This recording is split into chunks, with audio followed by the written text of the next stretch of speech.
Ada yang bilang, wah orang Kristen Allahnya 3. Tidak, kita punya Allah Tritunggal. Tritunggal 3 tetapi 1. Sama seperti contoh sederhana, misalnya tangan aja. Kan ada ibu jari, ada telunjuk, ada kelingking, ada kayak ada 5 gini, tetapi 1 tangan. Maka pencipta langit dan bumi kita sebut dengan Allah Bapa. Allah Bapa pencipta langit dan bumi. Firman-Nya Allah Bapa kita sebut Yesus Kristus Tuhan. Firman menjadi manusia. Rohnya kita sebut Roh Kudus. Maka Sang Firman yang menjadi manusia itu juga kita sebut anak Allah. Tidak selalu anak atau ibu atau bapak itu punya hubungan biologis. Contohnya, ibu jari, anak jarinya mana? Ibu pertiwi, bapak pertiwinya bapak-bapak barangkali ya. Atau anak tangga. Nah, siapa bapak ibunya anak tangga? Jadi tidak selalu sebutan bapak, ibu, anak ada hubungan biologis. Jadi kita punya Allah Tritunggal. Allah Bapa, Sang Pencipta, Firman yang menjadi manusia adalah Yesus Kristus Tuhan Sang Putra, dan Rohnya adalah Roh Kudus. Maka ketika penciptaan pertama, Allah itu tidak bilang saya menciptakan, tetapi kita katanya. Kita akan lihat ayatnya Kejadian 1, 26 dan 27. Allah menyebut dirinya itu kita. Kita akan baca bersama. Berfirmanlah Allah, baiklah kita menjadikan manusia menurut gambar dan rupa kita, supaya mereka berkuasa atas ikan-ikan di laut dan burung-burung di udara dan atas ternak dan atas seluruh bumi dan atas segala binatang melata yang merayap di bumi. Maka 27, Allah menciptakan manusia itu menurut gambarnya. Menurut gambar Allah diciptakannya dia, laki-laki dan perempuan diciptakannya mereka. Jadi Allah menyebut bukan saya ciptakan, tetapi kita menjadikan manusia menurut gambar dan rupa kita. Makanya waktu ada orang berkata, ini uang, apakah kita harus bayar pajak pada kaisar? Maka Tuhan Yesus tanya di koin itu, ada gambar siapa? Apa jawabannya mereka? Gambar kaisar. Maka Tuhan Yesus berkata, berilah kepada kaisar apa yang kaisar punya, berilah pada Allah apa yang Allah punya. Karena pada kita ada gambar Allah. Makanya mau dipulihkan gambar Allah di dalam hidup manusia. Karena Tuhan menciptakan kita serupa, segambar dengan Tuhan. Kita lihat ya, betapa luar biasa Tuhan sayang sama kita. Betapa luar biasa. Ada cerita di mana iblis sampai frustasi lihat manusia. Ini manusia kok jahat banget ya? Siapa yang ngajarin? Kok kadang-kadang udah lebih jahat katanya ya. Dan kadang-kadang iblis protes. Yang bersinah dia, yang bohong dia, yang nipu dia, yang korupsi dia nyalain kita, kata iblis. Padahal kita cuma gangguin doang, kata iblis. Tapi yang buat adalah manusia. Dan kadang-kadang kalau kita baca ngeri-ngeri kelakuan manusia. Ada yang sampai, dari mana itu ide ya? Memang mungkin ide dari iblis, tetapi yang melakukan adalah manusia. Nah, inilah Allah mau merubah atau menyelamatkan manusia supaya kembali pada rupa Allah. Kalau kita lihat ya, kayaknya malaikat tuh lebih baik gitu. Tapi kenapa kasih yang terbesar itu Tuhan berikan kepada manusia. Malaikat sepertiga memang berontak di bawah pimpinan Lucifer. Itu tidak ada penebusan, tidak diselamatkan, biar aja. Ya, kita nggak tahu kenapa. Apakah karena kita diciptakan sesuai dengan gambar Allah dan mereka tidak, nggak tahu. Tetapi kita akan lihat Ibrani 2 ayat 16, yang dikasihani, yang disayang sama Tuhan adalah kita manusia.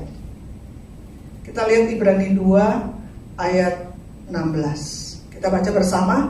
Sebab sesungguhnya bukan malaikat-malaikat yang ia kasihani, tetapi keturunan Abraham yang ia kasihani. Kita yang dikasihani. Malaikat disuruh menjaga kita lagi. Kita lihat Mazmur 91 ayat 11. Betapa Tuhan tuh sayang sama manusia, sama umat spesies manusia, lebih daripada yang lain-lainnya. Mazmur 91 ayat 11 kita baca. Sebab malaikat-malaikatnya, ayat 11 ya. Sebab malaikat-malaikatnya akan diperintahkannya untuk menjaga engkau di segala jalan. Makanya kita punya malaikat pelindung. Bayangkan ya, kita nggak pernah mengerti kenapa kita tuh istimewa di mata Tuhan. Malaikat jatuh dalam dosa tidak ditebus. Tapi Yohanes 3 ayat 16 berkata, minimal ini ayat kita mesti hafal, Yohanes 3 ayat 16. Karena ini adalah intisari ajaran Kristiani atau intisari Alkitab. Kalau ada orang agama lain tanya, apa sih intisari ajaran Kristiani, kitab suci kamu? Ya ini, nggak usah ditulis dulu ya, jangan dulu. Saya mau tahu ada yang hafal nggak? Yohanes 3 ayat 16. Kalau ada yang hafal, ayo sama-sama kita sebutkan. Yohanes 3 ayat 16. Karena begitu besar kasih Allah akan dunia ini, sehingga ia telah mengaruniakan anak yang tunggal, supaya setiap orang yang percaya kepadanya tidak binasa, melainkan beroleh hidup yang kekal. Kasih yang terbesar adalah seorang yang mengorbankan diri untuk sahabat-sahabatnya.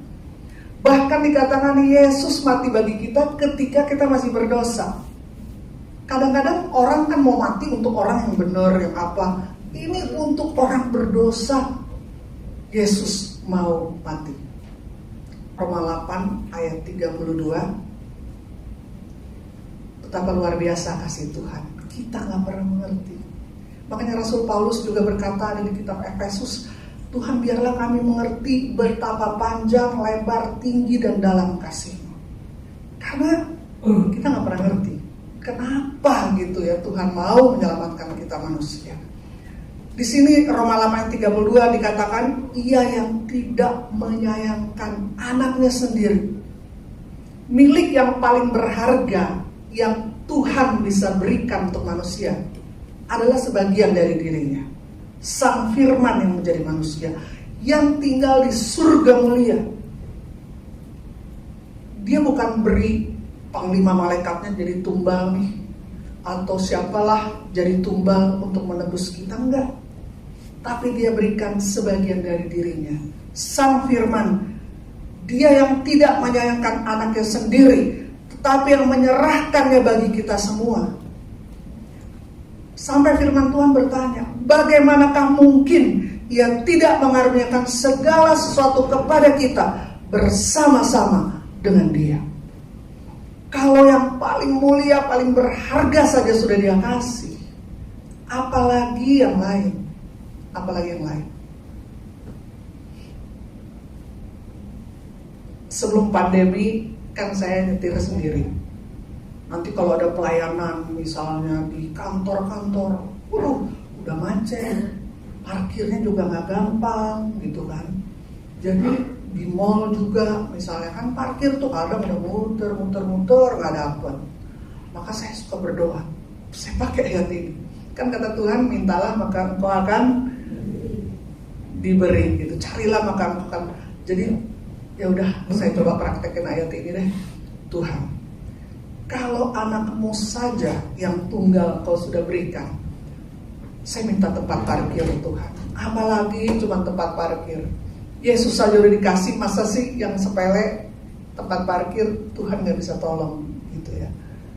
Ini nih, saya bukan mencobai Tuhan ya, tapi mencoba mempraktekkan janji Tuhan yang adalah ya dan amin. Makanya kita berdoa tuh mesti sesuai dengan janji Tuhan. Dan juga bukan untuk kepentingan kita saja, tapi kan untuk kepentingan Tuhan. Maka itu lebih dari 100 kali kali saya dapat parkir tuh deket pintu masuk. Kalau nggak percaya cobain deh ya. Mungkin kalau 10 kali, 15 kali pertama kebetulan, tapi kalau udah 100 kali lebih, ini Tuhan menjawab doa sesuai dengan sabdanya. Yesus saja udah dikasih, masa sih bagaimana mungkin Ia tidak mengaruniakan segala sesuatunya di dalam Dia. Maka kita mesti positif sama Tuhan. Kadang-kadang memang kita diuji, aduh seret banget, proyeknya masuk-masuk, duitnya udah, aduh kalau dicetak udah nol, udah minus barangkali. Itu kita sedang diuji sama Tuhan. Apakah kita cuma mengikut Dia karena berkat-berkatnya, ataukah kita mengikut Tuhan karena Tuhan adalah sumber berkat? Kadang kita diuji, Ayub diuji, Habakuk diuji, tapi biarlah ketika ujian itu kita nyatakan iman kasih kita kepada Tuhan. Ketika ujian kita marah, kita meragukan kuasa kasih Tuhan, kita mengeluh berkeluh kesah, itu menduka citakan hati Tuhan. Maka Tuhan berkata, bersyukurlah senantiasa, karena itu dikehendaki Tuhan di dalam Yesus Kristus Tuhan bagi kamu. Maka ketika kita sedang diuji, semua ujian itu untuk naik kelas. Naik kelas dalam iman, pengharapan, dan kasih. Kadang-kadang kita udah berdoa, kok gak dijawab-jawab. Tetap bersyukur kepada Tuhan. Kadang-kadang udah coba ini bisnis, pintu tertutup. Waktu itu saya juga begitu. Ya, saya coba ini, kayaknya mentok sana, mentok sini. Saya dihibur oleh adik saya. Dia bilang, puji Tuhan. Karena Tuhan menentukan pintu mana yang akan terbuka bagi kita. Karena segala sesuatu indah pada waktunya. Maka adik saya menghibur saya, puji Tuhan. Udah misalnya sekarang kamu udah pintu berapa yang tertutup? Misalnya udah pintu ke-23, berarti kamu makin dekat dengan pintu yang akan terbuka. Misalnya pintu akan terbuka, pintu ke-87 misalnya. Sekarang kan makin tertutup, makin dekat dengan pintu yang akan terbuka. Tuhan melatih iman, pengharapan, kasih, ketekunan, dan positif kita kepada Tuhan. Kalau kita meragukan pertolongan cintanya, kita bikin dia sedih. Makanya kadang-kadang saya, aduh Tuhan, ini udah, saya gak mau buat Tuhan sedih. Saya mau tetap bersyukur, karena segala sesuatu indah pada waktu Tuhan. Dan semua ujian itu membuat kita naik kelas. Kan ujian SD biar naik SMP, ujian SMP biar naik SMA, ujian SMA biar naik. Semua tuh kalau ujian, puji Tuhan kita positif, karena Tuhan mau membawa kita naik to the next level, kepada level yang lebih tinggi. Puji Tuhan. Dan biarlah ujian-ujian yang Tuhan izinkan kita alami itu bersama dengan Tuhan berubah menjadi puji-pujian bagi kemuliaan Tuhan. Kita juga kecipratan dipuji orang. Udah hebat banget pencobaannya. Kok kamu bisa lulus? Karena memang 1 Korintus 10 ayat 13 berkata apa? Pencobaan kita alami adalah pencobaan biasa yang tidak melampaui kemampuan kita sebagai manusia. Dan ketika kita dicobai, Allah adalah setia dan Dia akan memberikan jalan keluar untuk kita dapat menanggungnya. Malah ketika saya mengalami ujian-ujian berat, misalnya berapa orang udah tahu ya, tahun 2007 saya ngalamin kanker yang katanya udah metastase getah bening, saya ke payudara, kankernya udah di kemo 8 kali, radiasi 25 kali, udah botak 8 bulan, terus operasi 4 macam, nggak ada asuransi, nggak ada uang, plus masalah keluarga, masalah pelayanan. Saya selalu menghibur, ini nggak melampaui kekuatan saya. Tuhan sudah mengukur, ini tidak melampaui kekuatan. Dan Tuhan pasti jalan keluar, kasih jalan keluar untuk saya dapat menanggungnya. Memang nggak gampang sih, untuk positif itu nggak gampang. Tapi kita mesti melatih pikiran kita sesuai dengan firman Tuhan. Pikiran adalah medan pertempuran. Semuanya kan di sini, makanya suka overthinking. Jadi khawatirnya berlebihan. Jangan overthinking. Serahkan kepada Tuhan. Jangan fokus pada masalah. Kalau fokus pada masalah, kita kayak Simon Petrus tuh, lihat gelombang, apa yang terjadi? Gelam. Tapi ketika melihat Tuhan Yesus, dia bisa berjalan di atas air. Tuhan Yesus tuh baik, dia udah tenggelam, dia berseru kepada Tuhan. Tuhan, air ada, tenang aja. Makasih. Kita kan kalau pewarta, seorang sibuk air. Ada, cuman saya lagi tanggung ceritanya. Jadi ketika dia berseru kepada Tuhan, Yesus langsung dikatakan firman Tuhan, segera Yesus angkat. Jadi Tuhan Yesus nggak setengah jam dulu, kamu yang kenapa nggak percaya sama saya, makanya kamu tenggelam di nasib. Nggak, dia angkat dulu, tolong dulu baru. Kenapa sih kamu nggak percaya? Gitu kan.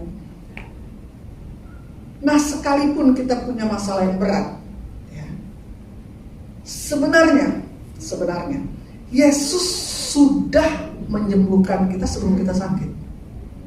Yesus sudah menyelamatkan, memenangkan seluruh masalah kita sebelum masalah itu datang. Karena dikatakan Yesus sudah bertempur apapun yang akan kita hadapi. Itu di mana? Mantap Ibu, disalib. Kita beri tepuk tangan dulu sama Ibu. Disalib, benar. Disalib dia sudah tanggung apa? Semua kesengsaraan, penyakit, kutuk, hal yang memalukan. Makanya dikatakan dia telanjang bulat disalib sebenarnya. Maka dikatakan para wanita berdiri dari jauh. Jadi semua hal yang memalukan kita, aib kita, kutuk, kesengsaraan, sakit, penyakit, semua masalah kita, Tuhan Yesus sudah tanggung dan memenangkannya di salib. Makanya Yesus berkata, sudah selesai. Sudah selesai. Jadi ketika kita menghadapi apapun masalah, kita mesti punya mental pemenang.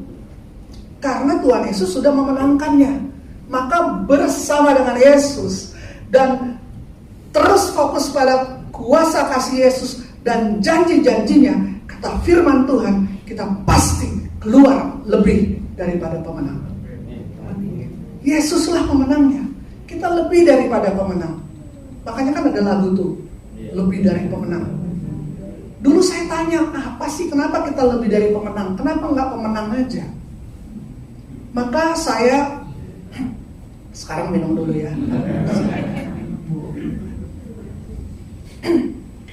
Sebentar. Saya diberkati untuk keterangan ini adalah seorang petinju, pelatih petinju kelas berat Amerika. Dia bilang begini, itu petinju, misalnya Mike Tyson atau Holyfield, yang baru-baru siapa sih? Saya cuma tahu yang dulu-dulu. Kayaknya yang baru-baru kayak kurang ngetop gitu ya. Biasanya petinju kelas berat itu 3 bulan sebelum bertarung dia akan masuk di training center dan akan ditangani oleh pelatih fisik, oleh gizi, oleh pelatih mental, psikologi, semua, supaya ketika bertarung dia siap. Dia didisiplin, pagi-pagi mesti bangun, misalnya lari berapa kilo, habis itu mesti push up, habis itu mesti shadow boxing, habis itu pokoknya ada jadwal. Dan makannya itu mesti makanan bergizi. Misalnya si Ronaldo aja sepak bola, itu saya baca dia tuh nggak pernah minum soda kayak Coca-Cola, Fanta, Sprite. Dia hidup bener-bener sehat gitu. Jadi nggak makan kerupuk gitu kan, pokoknya nggak bisa tuh es krim, kerupuk, terus apalah gitu yang junk food tuh nggak bisa. Jadi benar-benar makannya tuh mesti dijaga, latihan terus. Kalau Ronaldo makanya umur 38 juga masih fit karena dia jaga. Sedangkan kata pelatih tinju ini, anak sama istri di rumah didisiplin nggak? Nggak, makan boleh sembarangan gitu kan, nonton TV, minum Coca-Cola, apa gitu. Istri dan anak-anak nggak didisiplin, tapi si petinju ini didisiplin habis-habisan. Dan pelatih ini berkata, ketika habis bertarung, kita nggak lihat memar-memar di dalamnya itu lebih parah, kata pelatih tinju ini. Mungkin kita cuma lihat berdarah sini, robek sini, tapi itu biasanya di dalamnya itu parah banget. Dan misalnya dia jadi pemenang, kan hadiahnya luar biasa tuh, kasih sabuk, terus hadiah. Jarang ada pertandingan tinju kelas berat istri anak-anak nonton. Biasanya tinggal di kota lain lah, di rumah mereka. Nah ketika dia pulang, ini pelatih tinju berkata, dia itu kadang-kadang mau buka pintu, pencet bel aja tuh udah pusing, ada 2 kayaknya gitu kan. Tapi waktu dia masuk ke rumahnya, disambut oleh istri anak-anaknya, mereka senang.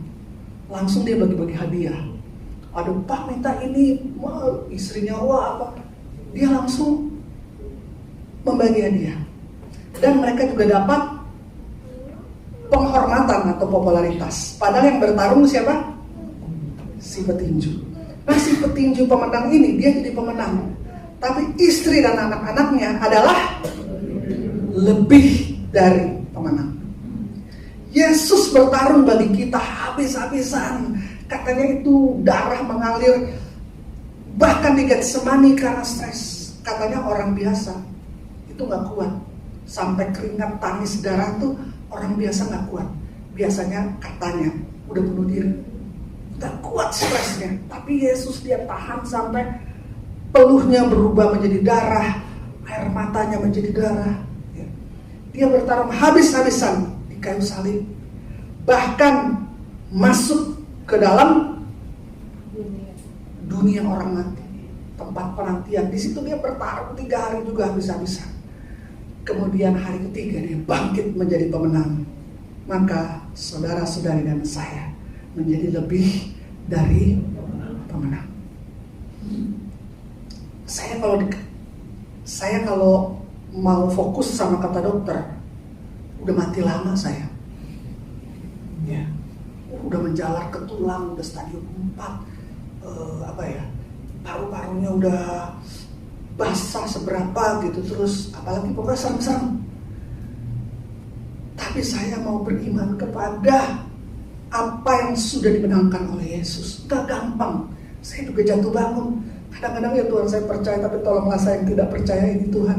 Kadang saya fokus sama masalah, takut, tapi saya angkat wajah saya. Kadang-kadang kalau saya lagi berat sekali tekanan, saya suka keluar, saya lihat langit. Aduh langitnya ini luas banget gitu kan. Supaya saya gak kayak katak dalam tempurung. Kalau di kamar terus, stres kan. Aduh cuma lihat, apalagi cuma lihat HP gitu kan. Stres. Makanya kita sering-sering mesti lihat alam yang luas. Entah matahari terbit, matahari terbenam, yang luas-luas kita mesti lihat. Karena ciptaannya aja begitu luar biasa dan luas. Apalagi Sang Pencipta. Supaya kita punya iman. Kalau di misa sih kita selalu, ayo kita menyebutkan syahadat iman kita. Kita bilang apa? Aku percaya kepada Allah Bapa yang Maha Kuasa, Waduh, cuma syahadat doang tuh. Ya, kita imani, aku percaya kepada Allah yang maha kuasa, pencipta langit dan bumi. Coba kita lihat betapa besar langit dan bumi. Jadi pikiran adalah tempat pertempuran. Siapa yang mau kita lebih percaya? Janji Tuhankah atau apa yang kita lihat dan kita dengar? Ya, itu pilihan. Tapi biarlah saya belajar untuk lebih percaya kepada janji Tuhan yang adalah ya dan amin. Dia sudah memenangkan seluruh pertarungan dalam hidup saya. Entah penyakit, ekonomi, masalah pekerjaan, masalah pelayanan, apapun. Dia sudah bertempur dan menang. Maka saya menjadi lebih daripada pemenang. Coba kita bilang kiri kanan, kamu itu lebih dari pemenang. Kamu itu lebih dari pemenang. Kamu lebih dari pemenang.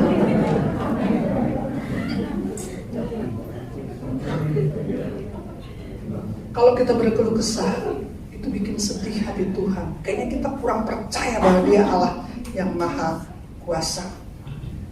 Itu jutaan orang yang keluar dari Mesir menuju tanah berlimpah susu dan madu, tanah terjanji.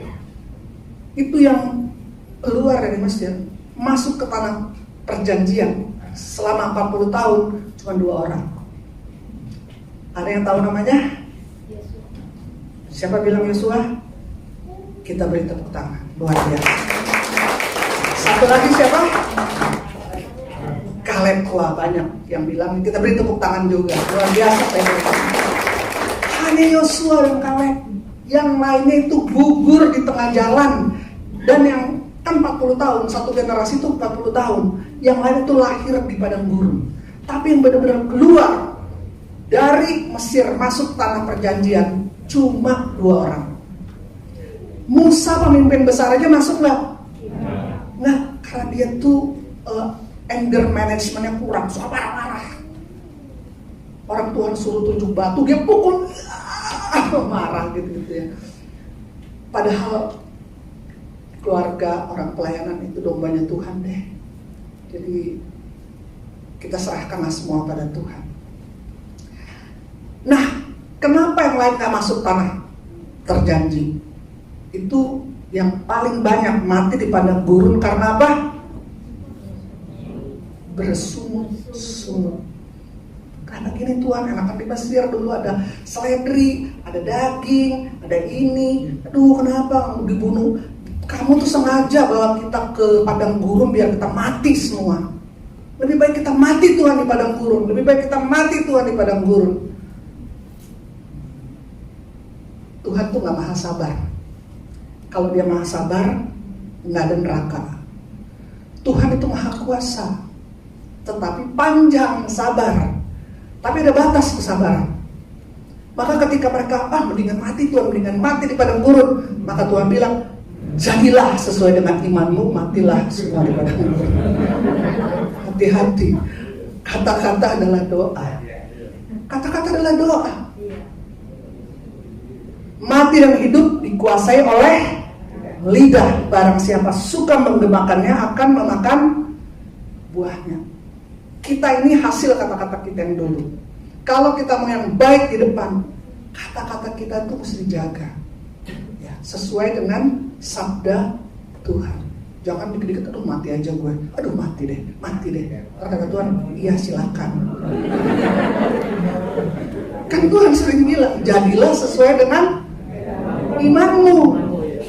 Gitu ya, jadi hati-hati dengan kata-kata kita. Jadi ketika kita sedang diuji oleh Tuhan, kita jangan negatif sama Tuhan.